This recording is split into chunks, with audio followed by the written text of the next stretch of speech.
We've gone through our individual player coverage and have given you background and analysis in detail on 5 of the top quarterbacks in the 2019 NFL Draft Class.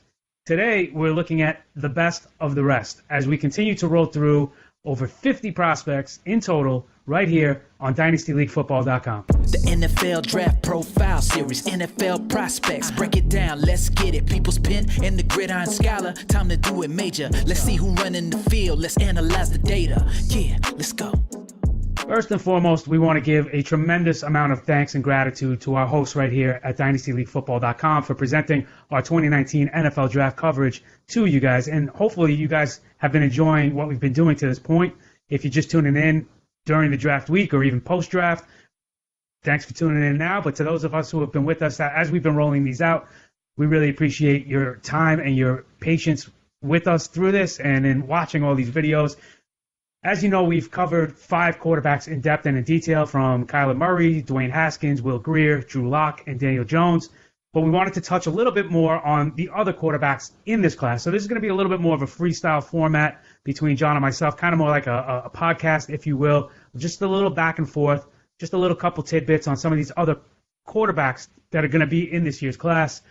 And, John, I want to start out by saying, over the last 10 years, only an average of 11.7 quarterbacks actually have been drafted. Over the last 5 years, it's an average of 11.8. So it's safe to assume that roughly 12 quarterbacks will be drafted this year. Now, of the past decade, the high has been 15. That was in 2016. And in 2015 was the low mark for quarterbacks, where only 7 were taken. Last year's class, 13 overall were drafted, with 5 going in the first round. Of course, last year was that heavy quarterback class with Sam Darnold and Lamar Jackson, Josh Rosen, Baker Mayfield, of course. I'm going to say this year, at least 3 will be taken, with the possibility of 4 that go in the first round. Who those are, we kind of have a pretty good idea that Kyler Murray and Dwayne Haskins would definitely be 2 of those guys. As far as the other 3 and 4 of that number that I'm listing, I'm looking at Daniel Jones and Drew Lock as those guys, but we'll see what happens. Now, regardless of how you have these guys ranked, I think it's safe to say the line is drawn at the 5 we've covered, with Will Grier kind of being, that middle guy for me. I know John is a little higher on Grier than I am myself, but today we're going to get into a little bit more of the others with BrettRipert, Tyree Jackson, Ryan Finley a little, Jarrett Stidham, Easton Stick, Gardner Minshew, Jordan Ta'amu. Not sure how deep we're going to get into any of these guys, but those are some of the names we're looking at. And these are guys that will have opportunities, certainly capable of becoming more than what we project, but we don't really see them as being franchise signal callers. So, John, of this best of the rest, of these remaining quarterbacks, is there one that you like more than the others? Andy, without question, it is BrettRipert of Boise State in my book. I have him at number 5 overall amongst my draft prospects. I like him so much. He was a 4-year starter for the Broncos. He is the nephew of Super Bowl 26 MVP Mark Rypien, who I happen to remember when the Redskins beat the Buffalo Bills. He is a very good pocket passer. He's a 3-time All-Mountain West first-team player. He's got a quick release, and he's an anticipatory passer. He commands the pocket, and he has all of the makings of a quarterback who understands the game intellectually and knows where to go with the football. I understand that his arm strength is not elite, and there are some questions. Could he throw it to the deep hash mark? But I think this young man can play in the NFL. I have a 3rd-round grade on him. I would not be surprised if he doesn't go until the 4th round, but I really like BrettRipert of Boise State. Andy, what do you think about Rypien? I myself like Rypien as well. I mean, he's just a student of the game. A 38-12 record in 50 games at Boise State. He beats out Ryan Finley to get that job and made Finley transfer to NC State. The accuracy is there. People will knock him for his size and the height, but he throws such a pretty ball when you look at his highlight reel. A little inconsistent time to time, but overall, I mean, 64% in his career at Boise State. Accuracy, 67.3 with 3,700 yards passing as a senior. I mean, these are elite numbers when we talk about other guys in this class like Murray and Haskins and Will Grier. I mean, he's right up there when you just look at a production standpoint. To me, he kind of reminds me of Chad Pennington. Just a smaller school, very accurate kind of guy. He's not going to wow. He doesn't have tremendous arm strength, but just knows how to win and will lead a team a little bit better than just a clipboard holder. But I'm not sure, how high he gets drafted. I think we're looking maybe 4th round at the earliest. So there's some intrigue to Rypien and what he can be at the next level. I think he's definitely that sixth quarterback if you consider the other five we've covered or the top five. The next guy I wanted to touch on because he drew a ton of buzz and intrigue and interest was Tyree Jackson of Buffalo. And this is, I mean, just for sheer size alone, a legit 6'7", 249 pounds, 34 and a quarter inch arms, John, 10 and a quarter inch hands. This guy's a beast. He looks as awkward on a football field as Aaron Judge looks on the baseball diamond. I mean, it's just fascinating to see this mountain of a man playing quarterback. And it's funny to me because we've seen a lot of quarterbacks change positions throughout the years, you know, as they move from college to the pros. And not one person has really said that he's anything more than a developmental quarterback. Nobody's viewing him as a guy that's going to come in and be a franchise QB from day one. But nobody's suggested he switches positions. And this is a guy who ran a 40 of 4.59. So we see a lot of people, you know, joke or even sincerely say some larger wide receivers should move to tight ends. This guy has legit tight end size. So it's curious to me that nobody suggested he switches positions. But I'm not really convinced on Tyree Jackson. I'm not really 100% sold. I mean, the accuracy has not really been there. 55% in his career at Buffalo. That's across the board, including his senior year. He had some success throwing for 3,000 yards and 28 touchdowns as a senior in this past year. And he really is a development. He's got a big arm, but I don't think it's consistent enough. Sometimes you'll see him throw a nice deep ball. Some shorter range stuff is there at times, but it's just too inconsistent for me. And I really don't like his throwing motion. He has kind of like this hitch. It doesn't look like he uses his complete arm, and maybe that's because he's got these long arms and he's trying to shorten his stride a little. But I know he's been working with a QB coach as he enters the league, and you know maybe we'll see some changes evolve down the road. But as far as like day one coming into the league, I don't think this is a guy that I'd really be putting too much stock into. John, was there anything about Tyree Jackson that you liked, or are you really not on his game? And who are some of the other quarterbacks in a nutshell that you kind of like from this class? Tyree Jackson is an interesting prospect because he first entered the transfer protocol. So he could have gone to another school because he graduated from Buffalo. And I really think he would have benefited by playing in a Power 5 conference for his final season.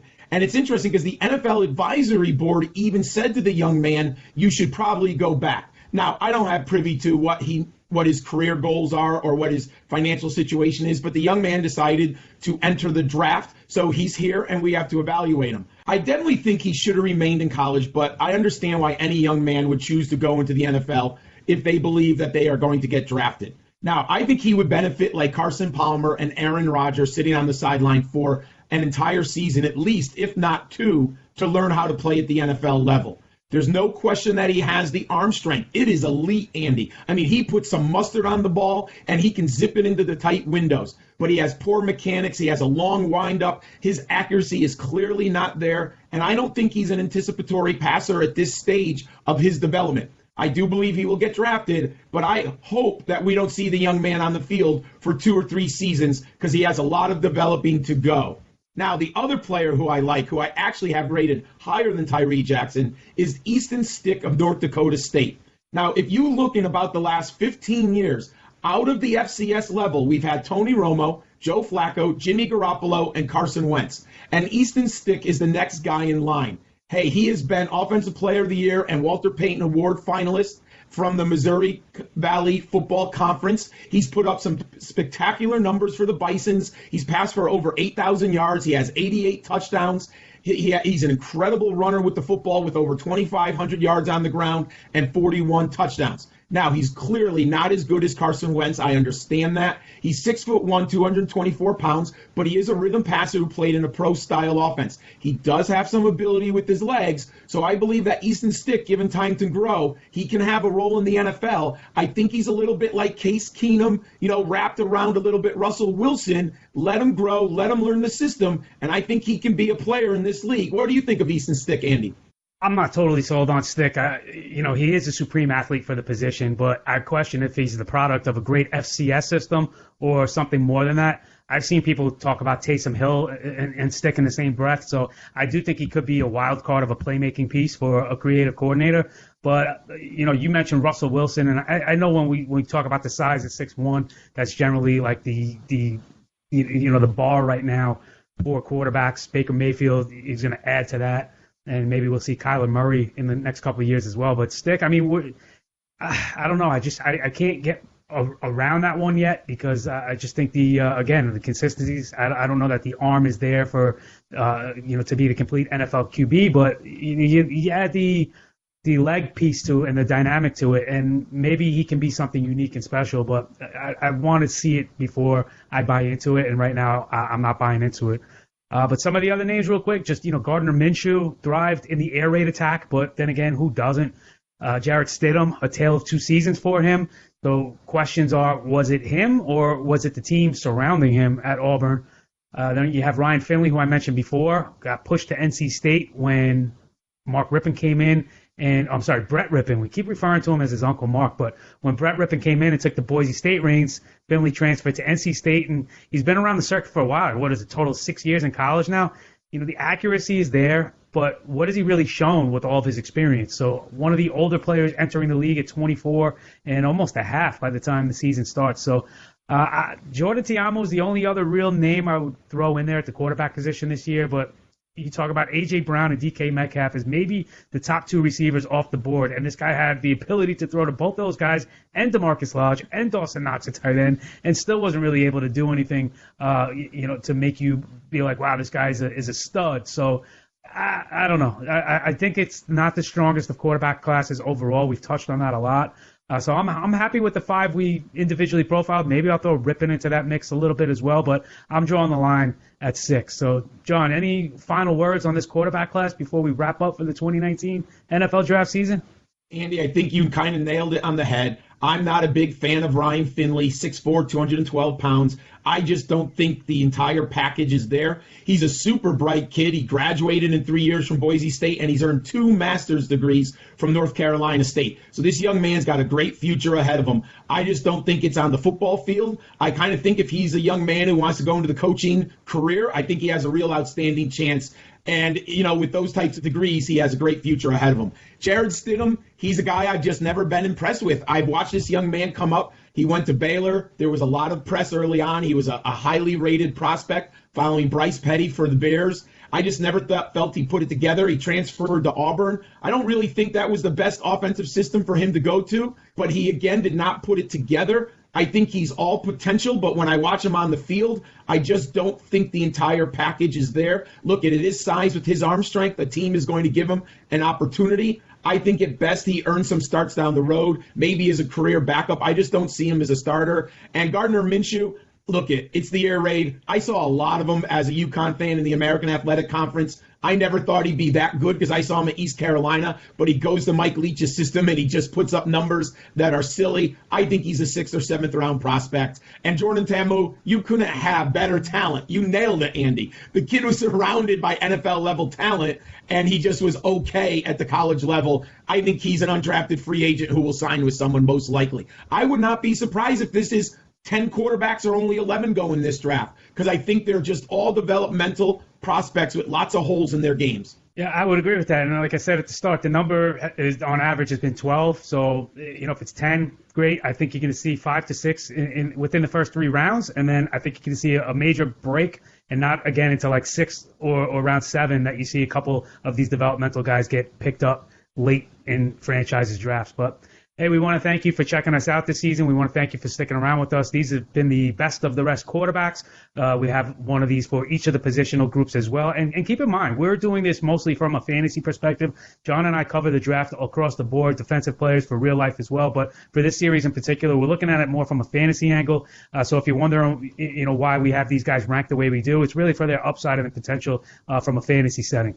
But you can check out John's other written work at footballdiehards.com and on DynastyLeagueFootball.com right here, our host. There's a whole bunch of other great articles and podcasts as well. And my newly launched ExpandTheBoxScore.com allows you to see every touch from every college player for the 2018 season. We've gone back to 2016, and we're going to continue to expand on historical data as well. So for $10 a year, you can get the most advanced metrics you can find on the web, and all at your fingertips and dispersal. The targets, market share, red zone percentage, touches, everything you can possibly imagine. It's all there. ExpandTheBoxScore.com.